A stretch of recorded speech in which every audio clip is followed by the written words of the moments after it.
Bon, bonsoir. Non, je vais mettre le micro. Vous entendez? Non, ça marche. Ouais, un petit peu. Ouais, c'est bon. Merci d'être là, très très nombreux. On est, pour tout vous dire, surpris de vous avoir aussi nombreux ce soir. Et surpris, mais surtout ravis. Parce que c'est des soirées, des événements qu'on organise de manière régulière, à l'occasion de la venue de nos agents comme Sylvain. Euh, et, euh, et on adore ces échanges entre des gens de terrain qui viennent de très loin, exprès, et des voyageurs qui ont envie de découvrir des destinations aussi originales que la Mongolie. Euh, donc, euh, donc voilà, on est ravis d'être là. En termes de timing, je tente en ligne, c'est 45 minutes de présentation, 40-45 minutes de présentation, et il y a un petit cocktail, prévu juste à côté. Vous pouvez vous restaurer et continuer à poser plein de questions à Sylvain qui est là, que vous connaissez peut-être déjà, vous êtes peut-être déjà en relation avec lui. Ça, c'est la manière dont va s'organiser la soirée. Sur Evaneos, je ne vais pas vous parler d'Evaneos longtemps. Si vous êtes là, vous connaissez Evaneos évidemment. Evaneos, c'est une plateforme de mise en relation entre vous, les voyageurs, et des agents basés à destination dans le monde entier. Il y a quelques jours, on a fêté notre millième agent sur la plateforme. On a 1000 agents à travers le monde qui répondent et qui organisent des voyages pour vous. Donc c'était une très très belle réussite pour nous. Et on tenait à vous dire merci aussi ce soir de permettre à Evaneos de se développer aussi bien. Voilà. Evaneos a maintenant 8 ans et va continuer à se développer. On se développe maintenant sur d'autres marchés. On parle de marchés. On fait voyager des Espagnols, des Italiens, des Anglais, des Allemands, des Suédois depuis quelques mois. Donc on continue notre petit bonhomme de chemin et c'est grâce à des gens comme Sylvain. Donc voilà, je lui laisse tout de suite la parole. C'est lui qui a toute l'expertise destination. C'est lui qui donne du sens à la préparation de votre voyage, mais aussi à votre voyage lui-même. Donc merci Sylvain d'être là. Merci à Vanios de m'avoir invité. Alors déjà, c'est de rigueur, j'aimerais quand même vous souhaiter une belle année. Belle année 2017, qu'elle soit pleine de voyages, de découvertes et de rencontres. Et de rencontres, je pense que la Mongolie, on est sur un pays de rencontres. C'est vraiment moi ce qui me marque dans cette destination, c'est qu'il y a des voyages où on voit des choses, et puis il y a des voyages où on vit des choses. Et la Mongolie, je pense qu'elle fait vraiment partie de ces destinations où on vit des choses. Voilà, la Mongolie, une belle terre d'aventure, entre montagnes, déserts, puis pas que ça. On a des belles steppes, on a des glaciers, des canyons, plein de choses. Beaucoup plus de variété que ce qu'on pourrait imaginer. Donc voilà, une présentation assez simple. Je vais faire une petite présentation générale de la destination. J'imagine que certains d'entre vous connaissent déjà, sont un petit peu renseignés sur la Mongolie. D'autres sont peut-être totalement novices, n'ont pas encore trop d'idées de ce qu'est la Mongolie. Important, je voudrais vous expliquer un peu qu'est-ce que c'est que voyager en Mongolie, parce que c'est pas une destination qui est toujours facile. Il faut savoir un petit peu à quoi s'attendre pour faire les bons choix, pour bien préparer son voyage. Et puis on finira en faisant des présentations de quelques circuits qui sont donc sur le site d'Evaneos. Donc la Mongolie, forcément, c'est un monde avec de très très très grands espaces. Le slide d'après expliquera ça. Mais en gros, vous avez 1 500 000 km² de superficie. C'est à peu près 3 fois la France. Et sur ce grand territoire, vous avez 3 millions d'habitants. Et sur ces 3 millions d'habitants, vous en avez 1 200 000 qui vivent dans la capitale. Donc, en dehors de la capitale, on a de l'espace. Donc, si vous n'aimez pas les villes, si vous aimez un petit peu sortir et pas être trop pressé, venez en Mongolie. Je pense que c'est aussi une des toutes dernières terres un peu sauvages en Asie. C'est-à-dire que un pays qui est si vaste, avec un réseau routier très très mal développé, on va dire. Voilà, ce qui fait que on arrive dans des régions où il n'y a personne, où on se peut se sentir vraiment, vraiment seul, et de nature vraiment à l'état pur. Après, ce qui fait vraiment la spécificité de la Mongolie, c'est que c'est un peuple de nomades et de cavaliers. Hein, c'est vraiment, aujourd'hui, il y a à peu près 600 000 éleveurs en Mongolie qui sont entièrement nomades, avec un mode de vie pastoral hein, qui est basé sur l'élevage, hein, de ce qu'on appelle les 5 museaux, donc les moutons, les chèvres, les chevaux, les chameaux et les yaks. Et ces gens-là, bah, ils migrent hein, de 2 à 4 fois par an et ils ont un mode de vie qui est à des années-lumière de ce qu'on peut avoir ici. Et c'est cette rencontre-là, hein, je disais que l'humain est au centre du voyage, bah, c'est cette rencontre-là avec ce peuple qui fait vraiment le voyage en Mongolie. Je pense qu'il faut venir dans cet esprit-là, rencontrer le peuple mongol. Et c'est quand même un peuple avec beaucoup d'origines chamanistes hein, au niveau des croyances, des religions. Alors, on verra aussi c'est des bouddhistes, mais anciennement, et vraiment à l'origine, ce sont des croyances chamanistes. Bon, j'ai déjà dit beaucoup de choses de là. Donc, 3 fois la France, 3 millions d'habitants, la densité 1,9 habitants au kilomètre carré, c'est la plus faible au monde. Hein. Plus faible densité de population au monde. Au niveau donc de la géographie, j'allais vite. Non, c'est bien, c'est bien. Donc, vous avez au sud ce qu'on appelle le Gobi. Hein. Le Gobi, c'est 30% du territoire mongol. Hein. Donc, c'est un espace qui est très important, qui est très varié et qui n'est pas un désert comme on pourrait l'imaginer, comme le montre cette photo, uniquement de dunes de sable. Et dunes de sable, c'est tout petit, c'est 2-3% du territoire. Donc, on est sur un désert de rocailles, de steppes demi-désertiques, avec beaucoup de formations rocheuses, des canyons, et le désert de Gobi est traversé par la chaîne du Gobi-Altaï. Donc parfois on est dans ce qu'on appelle le désert, mais il y a des glaciers parce qu'on est dans une chaîne de montagnes. Donc au centre du pays, peut-être que tu peux avancer, il y a une carte de slide après. Hop. Le centre du pays, donc cette partie-là. Hein. Vous avez une chaîne de montagnes, qui est une ancienne chaîne volcanique, hein, qu'on appelle le Rangai, qui est avec des sommets de mi-altitude, hein, à peu près 3000-3500 mètres d'altitude. Comme c'est une ancienne chaîne volcanique, il y a beaucoup de sources chaudes hein, dans cette région-là. Donc une belle chaîne arboréale. Le Gobi, voilà, c'est à peu près hein, tout ça, hein, ce qu'on appelle le Gobi. Hein. C'est toute cette zone-là.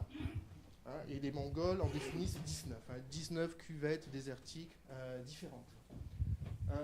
À l'ouest du pays, dans la chaîne du Gobi-Altaï, c'est ici, la chaîne de l'Altaï, avec le parc national de l'Altaï-Tavanbogd. Là, c'est vraiment une zone de randonnée, de trek, avec des sommets à plus de 4000, des ascensions, notamment le glacier de Potanine, le mont Madchine, qui est une ascension non technique à 4000 mètres. Donc là, une belle terre de randonnée sur des paysages alpins. Donc, au nord du pays, la grande tache bleue, c'est le lac Rosgoul. Hein, c'est la plus grande réserve d'eau douce du territoire. Et il est entouré tout sur l'ouest également de montagnes à plus de 3000 mètres d'altitude. Et il est relié au lac Baïkal en Russie. Hein, donc c'est 107 km de long sur une vingtaine, 20 à 40 de large. Et puis donc vous avez l'est du pays. Là, ce sont les grandes steppes hein, à l'infini. Hein, vraiment... ouais. Pardon, on n'entend pas. Donc voilà, donc en général, hein, c'est vrai que les voyages se concentrent sur... Enfin, se concentrent, hein, ce sont des grandes zones, mais sur cette partie un petit peu là du Gobi, hein, qui est très intéressante, sur un petit territoire, beaucoup de choses à faire et à voir. Le centre du pays, qui est une belle terre de nomadisme avec beaucoup d'éleveurs nomades, et forcément le nord du pays, le lac Rosgoul. D'accord. J'ai pas l'habitude, pardon. Donc voilà, si tu peux revenir en arrière, voir si j'ai rien oublié. Donc le lac Rosgoul, le Gobi, le Rangai, l'Altaï Tavanbogd, voilà, les monts de Saint-Bagaram, hein, tout ça, ce sont des montagnes, des hautes montagnes qu'on a à l'ouest du pays. Et puis à l'est, les grandes steppes. Voilà, un petit point de vue sur la géographie du pays. Alors, une terre sauvage, la route, ou l'absence de route plutôt, en Mongolie, la piste. Bon, le slide est un peu vieux, maintenant on a dû monter à 3200 km de réseau routier, en gros en étoile depuis Ulaanbaatar. Et une fois qu'on s'éloigne un peu d'Ulaanbaatar, on passe par la piste. Et la piste, en Mongolie, elle est pas toujours bonne. Hein. Donc on est sur des vitesses moyennes aux alentours de 30-35 km/h. Et dans certaines zones, on fait du 15-20 km/h. Donc il faut aussi apprendre le temps. Très très peu d'infrastructures. Hein. Il n'y a pas de Club Med encore qui sont installés dans les steppes. Et c'est vrai qu'en dehors d'Ulaanbaatar, il n'y a pas d'hôtel non plus. Hein, donc quand on est en steppe, on reviendra peut-être après, il y en a en gros 3 types de logements. Hein. C'est soit on fait du camping, hein, on dort sous la tente. Alors il n'y a pas de camping avec le coin douche et la petite piscine. C'est du camping qui est toujours sauvage. Il y a les logements chez l'habitant. Alors chez nous c'est un petit peu ce qu'on préfère, hein, le logement chez l'habitant. Hein. Ce sont 3 yourtes qui sont installées à côté de la yourte d'une famille, ce qui permet un peu de vivre au plus près ce qu'est le nomadisme. Et les camps de yourte. En gros, les camps de yourte, c'est ce qui nous sert d'hôtel. Il y a en gros ou un bâtiment en bois ou une grande yourte qui sert de restaurant. Et puis les chambres, c'est des yourtes, hein, une vingtaine, une trentaine dans les camps, qui sont bien aménagés, assez confortables. Et surtout, il y a un bloc sanitaire avec des douches, des toilettes, hein, ce qui est malheureusement pas toujours le cas dans les autres endroits. Et donc, avec ces grandes terres sauvages, on a vraiment ce sentiment de liberté. Hein. Les gens aiment beaucoup se mettre en haut d'une dune, méditer avec juste l'infini devant soi. Donc, les nomades, hein, donc on a parlé, hein, une vie pastorale, tournée vers le nomadisme, l'élevage de 5 museaux, les chevaux, hein, c'est pas une légende, hein, les enfants mongols, on les met sur un cheval à 2 ans. Hein. Et à 5 ans, ils font des courses. Hein. Et après 10 ans, ils n'en font plus parce qu'ils sont trop lourds. Donc c'est vraiment les moments où ils font les courses pendant le nadam, c'est vraiment quand ils sont tout petits, ils montent sans selle, etc. Donc, alors vous n'êtes peut-être pas tous cavaliers, il y a des cavaliers ? Oui. Bien, les autres, on n'est pas obligés. Hein. Mais c'est vrai que c'est des cavaliers dans l'âme, et je pense que pour les gens qui aiment le cheval, c'est c'est des petits poneys, hein. 1m42, 44 au garrot. On tombe pas d'eau, je vous rassure. Je vous rassure tout de suite. Et puis un héritage historique fort, hein, c'est que, si vous parlez à n'importe quel Mongol, hein, c'est Genghis Khan. Hein. Ce sont tous les arrière-petits-fils de Genghis Khan. La vodka que j'ai ramenée, c'est Genghis Khan. Il y a beaucoup de choses qui est Genghis Khan en Mongolie. Ils sont très, très, très fiers de leur ancêtre. Et c'est vrai qu'ils ont quand même un passé glorieux. Alors, le chamanisme, c'est quand même très, très, très important en Mongolie. Ça revient vraiment de plus en plus. Hein, à Ulaanbaatar, il y a de plus en plus de chamans. Et c'est une croyance donc, qui est très, très, très vieille, hein, de plusieurs milliers d'années. Et le bouddhisme tibétain est en fait apparu réellement qu'à partir du XVIIe siècle. Il y a eu une première intégration au XIVe siècle, mais ça n'avait pas marché. Et on leur a imposé un petit peu le bouddhisme, hein, pour satisfaire un peu les Mandchous qui se faisaient un peu oppressants dans la région. Après, on a eu une période un petit peu obscurantisme au niveau de la religion. Et à la fin du soviétisme, à partir de 91, les Mongols ont vraiment voulu retrouver ce qui était un petit peu leurs origines, leur religion, et se sont remis, on va dire, au bouddhisme et au chamanisme. Et les deux sont vraiment intégrés les uns aux autres. Hein. C'est vraiment une religion un peu unique, avec du bouddhisme et du chamanisme. Ils ne sont pas soit bouddhistes ou soit chamanistes, ils sont les deux, et ils vont voir indifféremment un chaman ou un lama.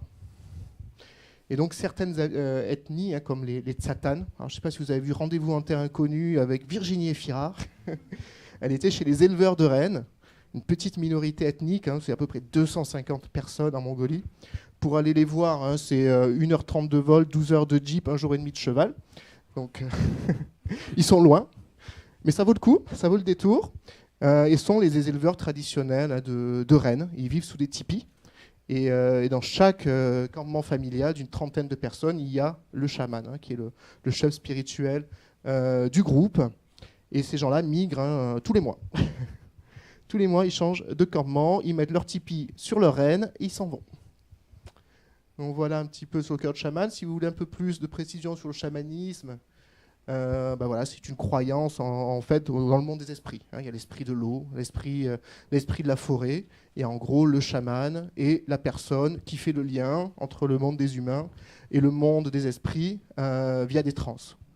Et on devient chaman soit par hérédité, hein, très souvent c'est quand dans la famille on a des chamans, qu'on a ce pouvoir, hein, cette force en soi, ou alors ce qu'on appelle la maladie, hein, du chaman. En gros, c'est vous êtes malade, vous ne savez pas pourquoi, ça dure depuis des années, jusqu'au jour où un chaman vous dit si tu es malade, c'est parce que tu as en toi cette force que tu n'exploites pas, et tant que tu n'auras pas appris à exploiter tes dons, tu seras malade. Et donc là s'ensuit toute une formation pour devenir un chaman.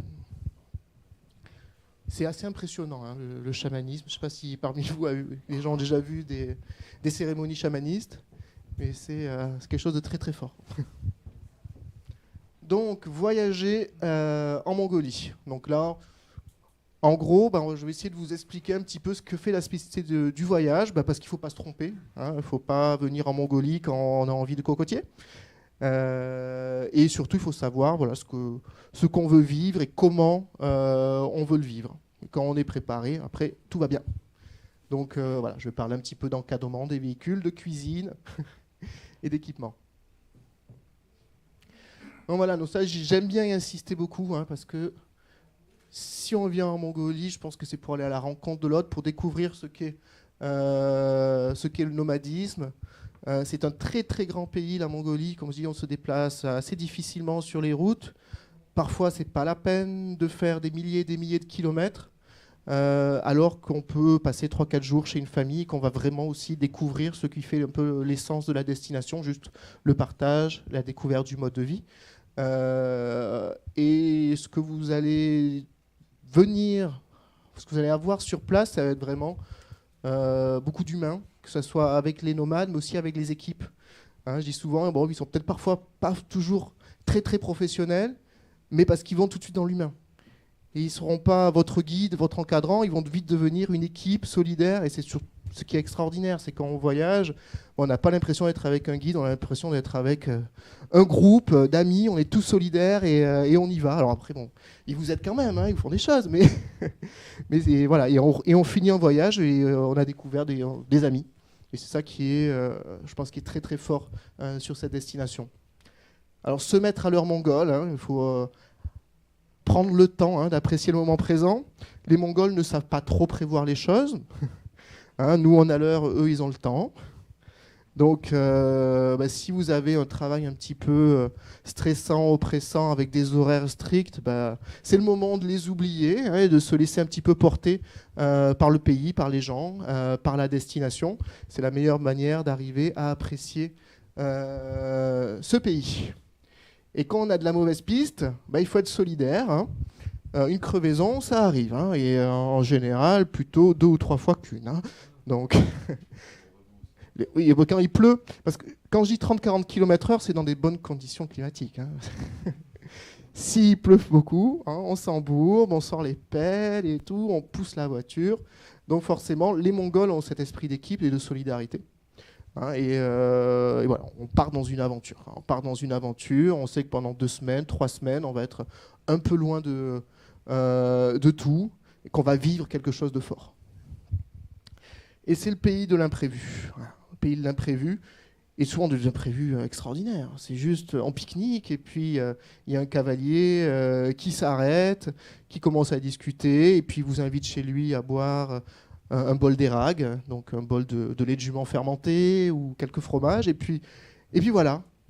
une journée, on devait visiter un monastère, on a passé 3-4 heures avec une famille, on a peut-être eu beaucoup plus que ce qu'on aurait eu en visitant un monastère.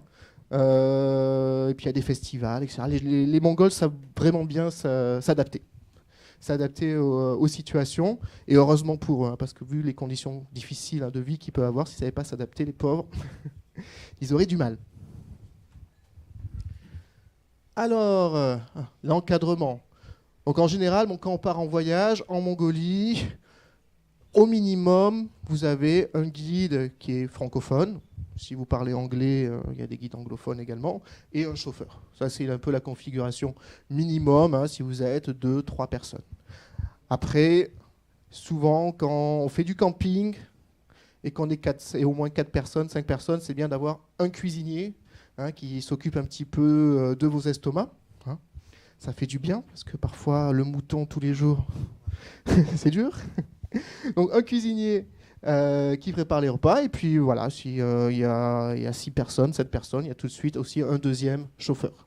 Donc, vous partez avec une équipe, 2 chauffeurs, un guide, un cuisinier.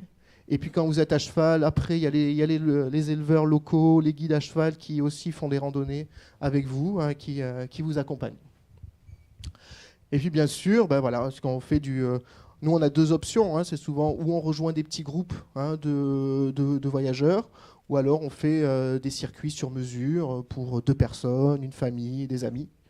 Et puis là, on module par rapport à ce que vous avez envie de faire. Parfois, il y a des gens qui disent « Moi, le cuisinier, j'en ai pas besoin. On a aussi envie de mettre la main à la pâte. On peut aider le guide à préparer les repas, pas de souci. » D'autres personnes qui ont besoin de cuisinier. Ça dépend aussi des budgets, etc.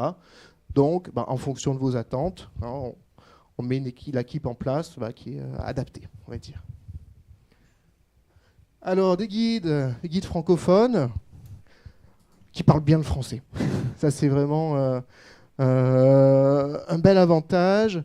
C'est que les Mongols ont quand même une bonne capacité auditive, qu'ils entendent bien les choses et qu'ils apprennent bien les langues. Donc, ils ont un très très bon niveau de langue. Ils travaillent avec nous depuis de très longues années. Idré, il a commencé avec nous. Non, avec nous c'est en 2007 qu'il a commencé avec nous. Après, il avait déjà l'expérience avant. Oui, ou Christian, je ne sais plus. Il est parti. Tulga, c'est pareil. Ça doit faire 8-9 ans qu'il travaille avec nous. Donc, tous les ans, ils sont formés. Petite formation, premier secours avec la Croix-Rouge. Et puis sur les attentes que vous pouvez avoir. Parce que c'est vrai qu'au niveau culturel, c'est 2 mondes vraiment qui sont très, très différents. Et puis parfois, les Mongols ne peuvent ne pas comprendre. Et puis vous aussi, vous pouvez ne pas comprendre pourquoi les choses se passent comme ci ou comme ça. Je sais pas, tout à l'heure on était sur Internet, je donnais un exemple qui était très très très bête. C'est que si jamais vous demandez à votre chauffeur à quelle heure on va arriver ce soir, il va pas vouloir vous le dire. C'est pas qu'il sait pas à quelle heure il doit arriver, qu'il sait pas combien il a d'heures de route.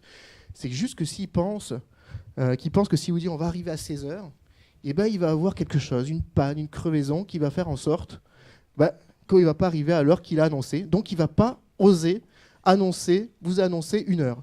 Puis vous êtes là, mais c'est quoi ce chauffeur quoi, il ne sait pas à quelle heure on arrive, combien il attend de route. C'est des choses qui peuvent être parfois un petit peu frustrantes, alors que c'est juste, à la base, une incompréhension culturelle. Donc ce qui est important, de comprendre aussi un petit peu la culture. Eux, ils ont un petit peu un peu l'habitude. Mais parfois, vous les surprenez aussi, je vous rassure. Voilà, et des personnes qui sont dédiées à votre voyage. Alors les véhicules, voilà, ça c'est la merveille russe. Elle est beau, hein. C'est ce qu'on appelle un WAZ. Un WAZ, donc c'est un minivan 4x4 russe, soviétique, passe partout. Alors, il n'y a pas d'électronique dessus, purement mécanique, et justement c'est ce qui fait un peu l'avantage, c'est que quand on est dans les steppes à 2000 km d'Oulan-Bator et qu'il y a quelque chose qui casse, on n'a pas besoin de l'amener au garage Toyota. Le chauffeur maîtrise bien son véhicule et peut réparer les pannes. Et très souvent, tous les soirs, le chauffeur passe 1h30 sur son camion, quoi. Après il arrive, il passe sous son camion, boum, boum, boum, il retape un petit peu. Donc c'est pas mal, ça passe partout, c'est spacieux, ça saute, c'est molletonné le haut. Vous ne voyez pas à l'intérieur, mais là c'est tout molletonné. Donc en fait, ça amortit un petit peu les coups qu'on peut avoir. Et puis ça passe vraiment partout. C'est impressionnant. Vous avez ça monte comme ça, il y a des rochers au sol, et puis le truc, il passe. Ça roule pas. De toute façon, on peut pas aller très vite. Mais c'est vrai que ça fait des petites pointes à 90 quand la route est bonne. Et puis après, de toute façon, c'est rare qu'on puisse aller à 90 km/h en Mongolie. Donc voilà, donc ça, c'est des véhicules qu'on utilise souvent quand il y a 4, 5 personnes. Parce que sinon, si vous êtes 4 ou 5, dès comme ça, il vous en faut 2. Donc après, c'est un choix. On peut aussi dire, moi, je veux un véhicule comme ça, mais j'en veux 2. Forcément, après, c'est les coûts du voyage qui varient. Mais les gens, en général, ils ont peur le premier jour, et puis à la fin, ils sont quand même assez contents du Voise. Ça fait une belle expérience, ça fait des photos sympas, des vidéos marrantes. Et c'est passé sur pas mal de choses. Donc voilà, donc les véhicules qu'on utilise, donc soit les 4x4 japonais classiques, soit très très souvent le Voise soviétique. Alors la cuisine, ça c'est souvent le souci, l'appréhension numéro 1 des voyageurs avant d'arriver en Mongolie, c'est mon Dieu, qu'est-ce qu'on va manger ? Vous allez manger du mouton. Vous aimez ? Voilà, donc ça c'est la diète traditionnelle mongole. Christian, il a sur son livre, quand il dépaisse un petit peu la chèvre, on n'est pas obligé de regarder, mais très souvent on fait les barbecues, donc on va d'abord attraper la chèvre. Il y a un moment, moi j'avais une super idée il y a quelques années, mais ça ne vous avait pas plu aux voyageurs. C'est quand on faisait des randonnées à cheval en autonomie sur 8 jours, 9 jours. Moi j'avais vu qu'au Maroc, ils prenaient les poulets avec eux, et puis au fur et à mesure, je me suis dit, moi je vais prendre les moutons avec moi, et puis au fur et à mesure, sauf que les voyageurs, ils l'appelaient la Blanche-Neige, etc., qui suivent, et puis d'un coup, elle est où ? Elle est où Blanche ? Dans l'assiette. Donc voilà, donc les Mongols mangent beaucoup de moutons. Beaucoup de produits laitiers, ils font ces fameux raviolis cuits à la vapeur, ces raviolis frits, ça c'est du fromage, c'est fromage blanc séché, c'est de la roule, ça va devenir très très très dur. Ils font beaucoup des soupes comme des potages, le tseven, ce sont des genres de pâtes revenues avec de la viande et des légumes. Donc ça c'est plutôt quand on est chez la famille, ce qu'ils vont préparer. Après on sait que c'est difficile, on peut pour nous de manger 2 semaines, 3 semaines que de ça. Donc on essaye autant que possible d'apporter un petit peu de variété. Donc on a créé une société, des cuisines en fait. On a ouvert des cuisines avec des cuisiniers qui préparent des repas et on met ça sous vide. Après, forcément, au bout de 3 semaines, 4 semaines, c'est un peu plus dur à gérer. Donc ça ne marche pas pour toutes les situations. Mais on arrive vraiment à gérer des repas végétariens. Sans gluten, et puis surtout quand il y a les cuisinières, quand même les cuisinières elles sont très très douées et elles arrivent à faire à adapter vraiment pas mal les menus, à mettre des légumes le midi, on peut faire des petites salades composées, et puis les petits déjeuners on vous les fait traditionnels, café, viennoiserie, thé, confiture, pas vous imposez le mouton à 8 heures. Alors les équipements, alors on n'a pas tout le temps du camping. Le camping n'est pas une obligation, sauf très souvent quand on va pas faire de la randonnée, quand on veut faire du trek, voire du cheval, on est obligé de faire du camping. Donc on utilise des tentes 3 places pour 2. Donc ça c'est une tente messe, c'est une petite tente cuisine à étable et les chaises pour prendre les repas. Et les petites tentes sanitaires avec les petites douches portables. Alors ça fait à peu près 4 minutes d'eau. Donc il ne faut pas se laver les cheveux trop longtemps, mesdames. Il vaut mieux se raser avant de venir en Mongolie, monsieur, c'est parfait. Parfait, pas de souci. Voilà, donc les petites douches portables, c'est vrai que la douche, ça reste aussi une des préoccupations principales des voyageurs. Si vous voulez avoir une vraie douche tous les soirs, il y a l'option camp de yourte. Les petits hôtels, ils ont leur bloc sanitaire, douche chaude, il n'y a pas de souci. Mais quand on va chez l'habitant ou qu'on fait du camping, cette option-là n'existe pas. Et donc, La seule option qu'on peut avoir, c'est les tentes sanitaires avec des petites douchettes portables. Et là, on ne peut pas vraiment appeler ça une douche, on appelle ça se rincer. Un petit peu. Voilà. 3-4 minutes, boum, boum, boum, boum, boum, et puis c'est fini. Voilà, et puis après, forcément, nous, on fournit les matelas de sol, on fournit les sacs de couchage. C'est pas mal d'amener quand même les sacs à viande pour se glisser à l'intérieur. Et quand on fait du camping, d'amener aussi un petit oreiller gonflable, portable. Ça, c'est aussi pas mal. Vous pouvez aussi apporter vos propres serviettes de bain. Et puis donc les tables, les chaises de camping et la popote. Voilà, donc là sur les circuits Evaneos. Donc voilà, je vous ai présenté un petit peu les options. Donc c'est vrai qu'après quand on fait du sur-mesure, il faut juste savoir ce qu'on veut. Moi je veux une douche tous les soirs, très bien. On fait un circuit avec des camps de yourtes tous les soirs. Moi je veux vivre chez l'habitant. On va passer 3-4 nuits chez l'habitant. Je veux un 5 étoiles à Oulan-Bator, c'est le seul endroit où c'est possible, mais c'est possible à Oulan-Bator. Vous avez le Shangri-La. Si vous avez $400 à mettre dans une nuit d'hôtel. Mais il y a des petits hôtels très sympas ici aussi. Donc voilà, les véhicules, l'encadrement peut être sur mesure.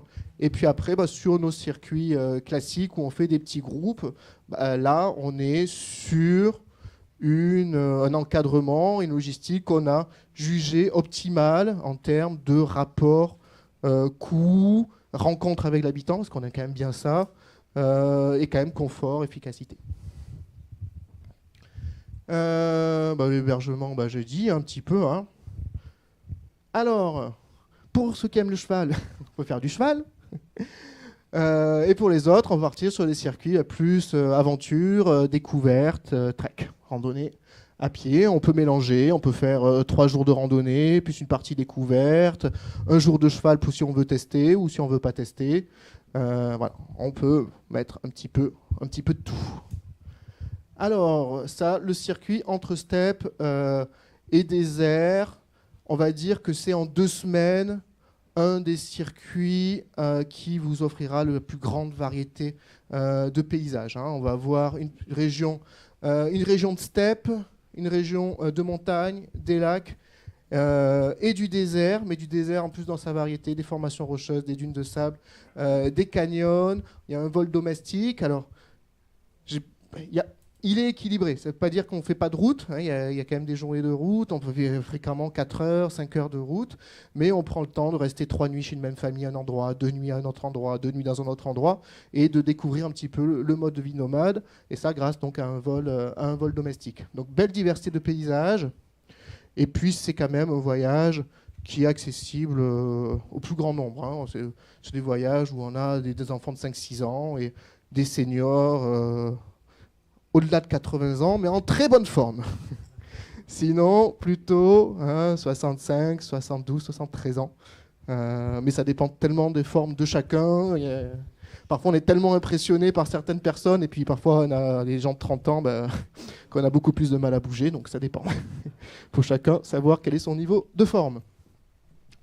Voilà, donc les étapes. Donc on a le mini-Gobi à Rognoran, avec des formations granitiques, des dunes de sable, l'ancienne capitale, Rarorin, avec le monastère d'Erdenzu, la vallée de l'Oron, donc c'est vraiment une grande belle terre de nomadisme. C'est les belles steppes, un peu comme on les imagine, parcourues par la rivière Oron. C'est une région magique. Une zone de montagne, Nemanour. Alors là, pour aller à Nemanour, c'est une vitesse moyenne de 15 km/h sur la piste. Quand on voit ça sur la carte, c'est à peu près comme ça, mais c'est 5h30 de route. Et puis le désert de Gobi, tout au sud, il y a un grand parc national où il y a beaucoup de variétés dans un petit périmètre, qui est très très très sympa. Donc là, on a des photos, elles sont beaucoup moins belles que celles de Christian. Désolé. Excusez-moi. Du Gobi, des dunes, des steppes, l'intérieur d'une yourte, vous voyez, c'est plutôt c'est cosy, c'est pas mal. C'est un peu bobo même, je trouve. Voilà, là, les falaises rouges, alors ça c'est tout à l'ouest du pays, dans l'Altaï. le monastère d'Erdenzou, et puis les chevaux. Il n'y a pas d'enclos en Mongolie, hein. Donc les animaux sont toujours en semi-liberté dans les grands espaces. Randonnée équestre dans la vallée de l'Oronne. Je ne pouvais pas venir ici et ne pas parler de cheval, désolé. Donc voilà, donc ça c'est une des randonnées les plus sympas, les plus accessibles aussi, avec une partie. Alors quand on fait une randonnée à cheval, on sépare toujours avec assistance du véhicule logistique et en autonomie. Assistance du véhicule logistique, ça rassure. Si on est fatigué, le véhicule il est pas loin. Il transporte vos affaires, la logistique, etc. Et puis en autonomie, ça veut dire qu'on laisse le véhicule, qu'on prend des animaux et que tout est charrié à dos d'animaux. Alors ça dépend des régions. Dans le Rhône, on charrie à dos de yak. Dans le Rousgoul, on charrie à dos de cheval. Dans l'Altaï, on charrie à dos de chameau. Et donc on part pour 8 jours, 9 jours. C'est la même chose quand on fait des randonnées à pied, hein. 9 jours, 10 jours, pas de véhicule. Et voilà, une caravane d'animaux, ça c'est ce qu'on appelle l'autonomie. Et bon, quand on fait des randonnées à cheval sur 9 jours, 10 jours, il faut quand même être... c'est pas ouvert des gens qui en ont jamais fait, hein. Il faut être à l'aise aux 3 allures et monter quand même un petit peu. Voilà, bon, les étapes du séjour, hein, Ulaanbaatar, Rarorin, et puis tout le long de la vallée de l'Oronne jusqu'à Nemanur, et un petit peu de Gobi quand même, parce qu'il y a un peu de Gobi, pas trop loin d'Ulaanbaatar, donc ça vaut le coup.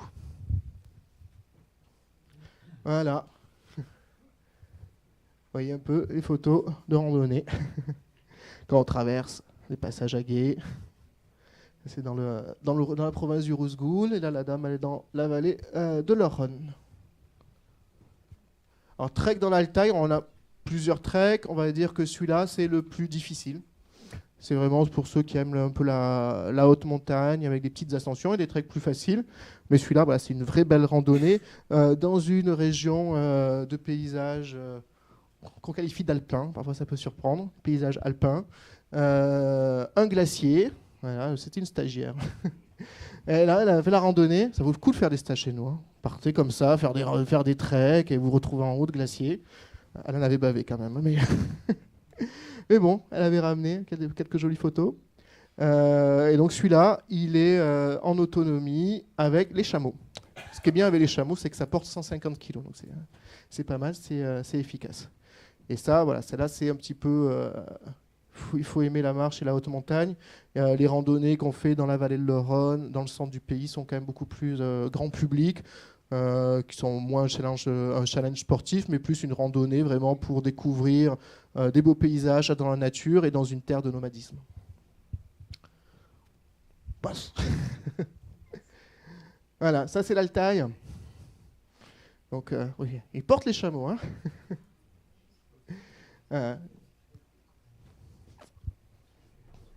Alors, la grande boucle. Donc, c'est un voyage de 3 semaines qui vous amène vraiment dans les 3 régions phares, hein, du pays. Donc, le nord, la région du lac Rousgoul, le centre, la Rangaï, terre nomadisme, la vallée de l'Oronne, Rarorin, et le désert de Gobi, du Gobi.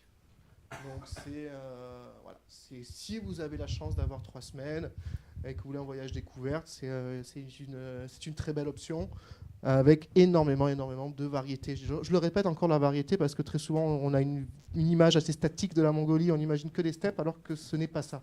Hein, beaucoup plus de variétés de paysages que ce que l'on peut imaginer. Alors les étapes, le nord, hein, le lac Rousgoul, la Rangaï, on voit des volcans, des monastères, des séjours, on fait des séjours nomades dans la vallée de l'Oronne, bien sûr l'ancienne capitale, et puis le désert de Gobi, les dunes de sable, séjour chez Chamelier. On fait aussi une petite randonnée sympa sur le bord du Rousgoul, où on part sur 2 jours, hein, c'est pas très compliqué, mais on part avec des éleveurs, avec la yourte, et puis comme ça on monte notre yourte sur une partie comme ça, reculée du lac. Charmant véhicule, les Oise.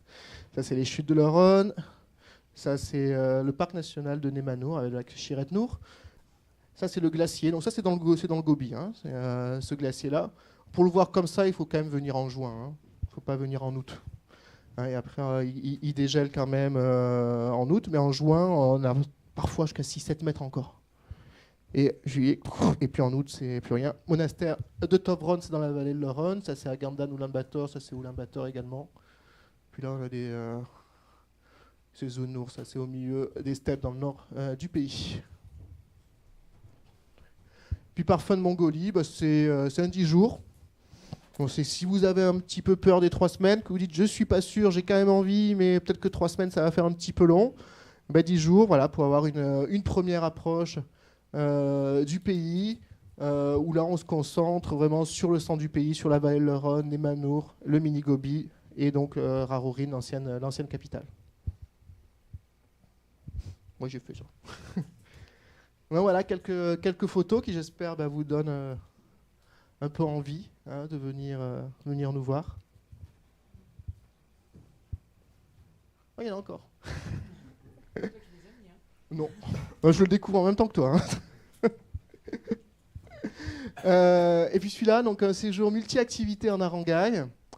C'est un séjour qu'on a mis en place avec une coopérative d'éleveurs de yak, où on reste vraiment dans le centre du pays, mais dans des endroits où personne ne va, mais où il y a plein d'éleveurs. Et chaque famille, en fait, se donne une mission de vous faire découvrir une petite partie de leur mode de vie. Ça peut être le travail du bois, la confection du del, le manteau traditionnel mongol, la confection des produits laitiers. Ça peut être dompter un cheval, ça peut être la préparation au jeu du nadam. Il y a plein de petites activités qu'on a mis en place avec eux. Et puis on va chez ces familles, on reste 3-4 jours chez l'une, on part chez l'autre, et on voit plusieurs activités qui sont directement liées au nomadisme. Et ces familles ont vraiment une toute petite structure, donc c'est toujours des tout petits groupes, souvent une famille à 4, un couple, etc. Parce que voilà, eux, c'est vraiment à fond pour découvrir le mode de vie des habitants. Voilà, et bon, les étapes... voilà. Je pense que là, c'était bon. Et encore, surprise. Ouais. Bon, merci pour votre attention. Puis j'espère à très bientôt en Mongolie. Wow.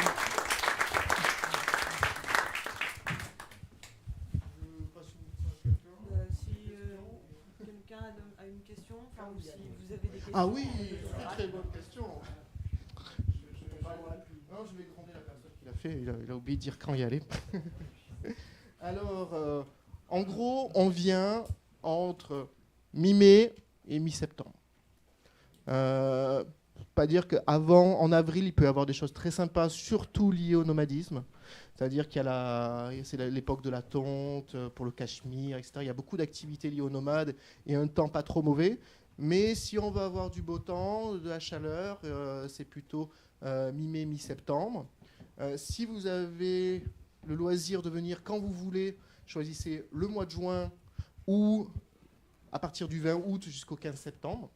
Comme ça, vous profitez du beau temps et du calme. Parce que début juillet, début août, il n'y a jamais grand monde en Mongolie non plus. C'est pas la Thaïlande ou le Vietnam. Mais si vous voulez vraiment être tout seul, le mois de juin, fin août, septembre, c'est idéal. Si vous pouvez juste poser la question dans le micro, parce que sinon on n'entend pas en fait. Pardon. Est-ce que c'est sec? Oui, voilà. Alors la Mongolie est généralement un pays qui est très très très sec. Après, l'été, c'est notre période humide. Humide, ça ne veut pas dire que c'est la mousson. Ça veut dire qu'on a quelques précipitations, en général des averses qui peuvent être relativement fortes en fin d'après-midi, sur le coup des 4h, 4h30. Et ça correspond à la période estivale. Donc c'est vrai que quand on vient en été, il faut quand même prendre un vêtement de pluie. Bien sûr, le Gobi est beaucoup plus sec. Très très peu de chutes d'eau, mais ça ne veut pas dire qu'on ne peut pas avoir de la pluie dans le Gobi.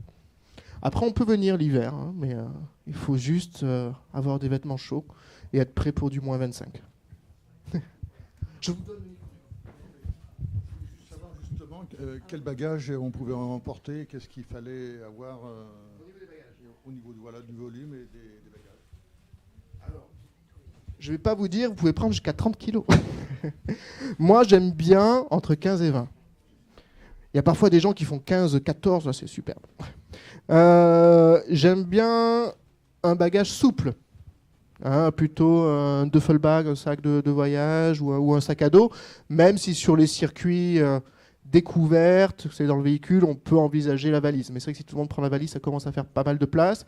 Si on part sur une randonnée à cheval ou un trek, obligatoirement un sac souple, puisque ça va être batté sur des animaux. Là, on peut pas prendre une valise dure. Après, sur quoi mettre dans la valise? Un peu de tout. Un peu de chaud, un peu de froid, un maillot de bain, une polaire, tout ça dans 15 kilos.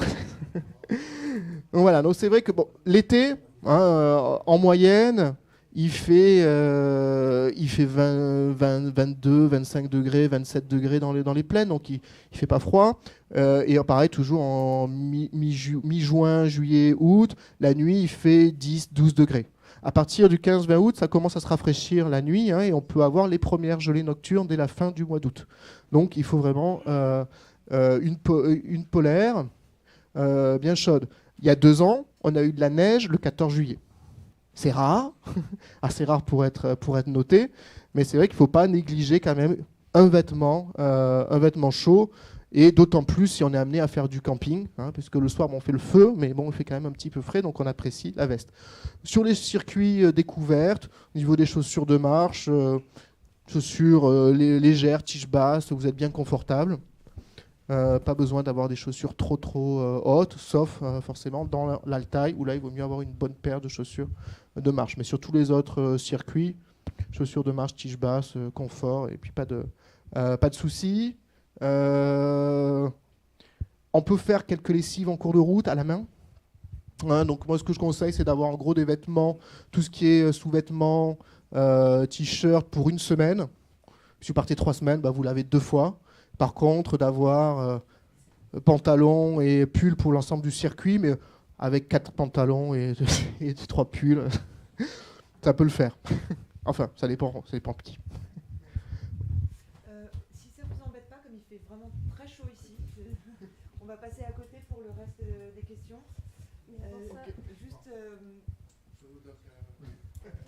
Moi, je voulais poser la question. Oui, mais puisque non, pardon, excusez-moi, est-ce qu'on peut juste faire les questions juste tout à l'heure? Sylvain sera encore là pour répondre à votre question. On va présenter juste l'éditeur qui est venu spécialement aujourd'hui pour parler de la Mongolie aussi et vendre ses ouvrages. Bonsoir à tous. Alors, je m'appelle Marc Allot, je suis ici pour 2 raisons. Alors, non pas pour vous parler de l'État islamique, malgré mon aspect à l'issue de 6 mois de vie dans la steppe, mais pour 2 raisons. La première, c'est que je suis éditeur et libraire à Paris. J'ai apporté une 50aine de titres disponibles à la vente sur la Mongolie, juste à gauche en sortant. Et puis la seconde, c'est que j'ai eu, à l'occasion de 2 années et demie de séjour en Mongolie, j'ai eu l'occasion de parcourir 7000 km à pied. Voilà, j'ai passé 6 mois dans le désert de Gobi, j'ai voyagé pendant 8 mois avec des chevaux et le reste du temps sac au dos.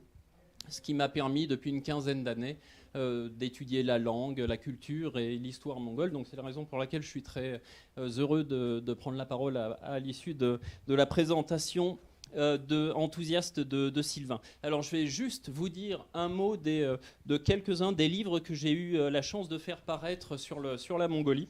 Le premier, La vertu des steppes, est en 90 pages, un texte très court, une sorte de petit catéchisme d'entrée dans la steppe. J'ai tenté en une centaine de pages de rassembler les clés de compréhension du pastoralisme nomade qui survit encore bien dans les steppes de Mongolie. Avec mon épouse Stéphanie, qui avait passé 4 mois en Mongolie, 4 mois de mauvais temps, de tempêtes, comme le printemps peut en réserver en Mongolie, nous avons écrit ce petit roman pour enfants de 10 ans, Tamir et le loup des steppes, dans lequel, à travers un voyage initiatique, un jeune mongol va découvrir les valeurs chères aux éleveurs, chères aux pasteurs nomades, et qu'il tente de transmettre à leurs enfants. Et finalement, le jeune lecteur français découvre comment les enfants vivent là-bas. Sous les yourtes de Mongolie est le texte auquel j'ai donné le plus de mon temps. J'ai consacré mes nuits à son écriture durant 5 ans. Et c'est le fruit en fait de ces 12 premières années d'études de la langue, de la culture, de l'histoire, et puis de mes 4 premiers voyages à pied, qui étaient des voyages de 6 mois. Et puis surtout, j'ai eu le privilège de rééditer pour la première fois en français depuis 1880 le texte complet de Nikolai Przewalski, Voyage en Mongolie et au pays des Tangoutes. Alors vous connaissez peut-être le nom de Przewalski ou Przewalski par le cheval qui porte son nom, puisque cet officier d'origine polonaise mais de l'armée du Tsar avait consacré toute sa vie à l'exploration des plateaux mongols, tibétains et des plaines centra-asiatiques. Et il était le premier occidental à avoir rapporté une dépouille de ce fameux petit cheval rustique avec une crinière en crête de punk et puis un peu une tête de boxeur. C'est peut-être lui qui est représenté sur les parois rupestres des grottes de Lascaux, d'Altamira, les grottes préhistoriques. Et il en avait rapporté pour la première fois en Occident une dépouille à la Société de géographie de Saint-Pétersbourg. Voilà, je parle beaucoup, pardonnez-moi.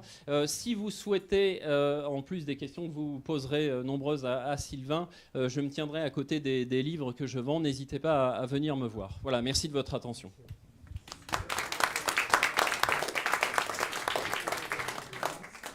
On va donc passer à côté. Vous pourrez poser toutes vos questions à Sylvain et à Marc.